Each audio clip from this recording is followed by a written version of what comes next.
Hi, this is Tara Reed coming to you from my sewing studio in Portland, Oregon, and I'm so excited to introduce you to one of my latest fabric collections from Riley Blake Designs, Golf Days.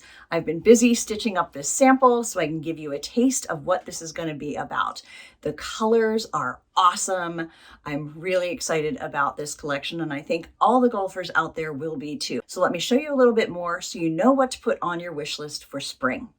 First is our main print, which is going to come in a hunter, a sagebrush, and gray.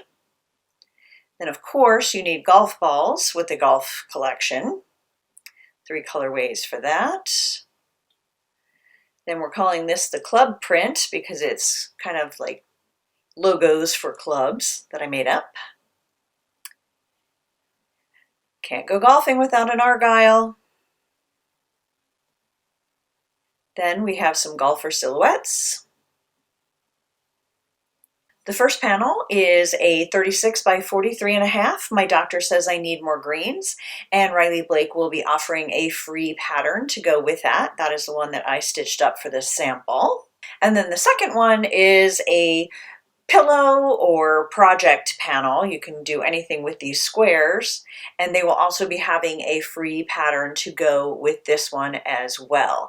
So that is what is included in this collection, and then I want to give you a little bit of the behind the scenes. The first thing that I do is some different paintings, just kind of my vision for the topic. Obviously, we needed a golf ball on a tee. So I did a really big one so that it could be blown up and still look very good. Plus, it is really hard to get that kind of detail in paint if you try and paint it really small. And so this turned out really well. It's really, really big on a panel. So excited about that.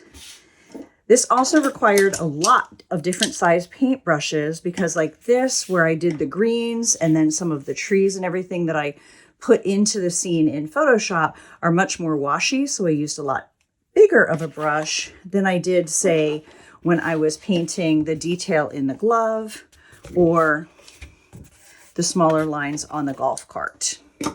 As you can see, I often paint in pieces so that I can move things around, adjust things, just kind of do different icons. So I have a few different flags that I could later put on a pole. I did the bag separate, and I don't pay attention to orientation, just maximizing the space on my paper. And then I did a lot more detail and paid a lot more attention to the club heads. I wanted to use kind of older, a little bit of a vintage look.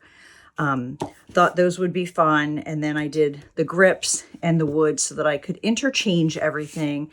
And then did a few different kinds of tees, just so I had lots of options of things to put together. But you'll notice that these colors are pretty bright. So once I put some things into scenes and into some prints and sent them over to Riley Blake, they looked at them and they thought, okay, that's a very traditional coloring for golf, but what if we go a little more trend?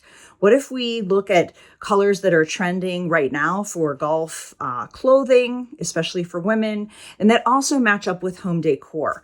So this is one reason it's really good that I painted this way, because it made it a lot easier for me to adjust the colors when I had them each in a different layer in Photoshop. So let me show you what the original colors look like and then moved to the trend colors. So it was a bit of work to have to change everything, but I am so happy with how it came out, and I think it's going to be wonderful for everyone to sew with and just a little bit different. This is often where 2 minds are much better than one, and we took it to a whole new level together, and I hope that you love it as much as we do.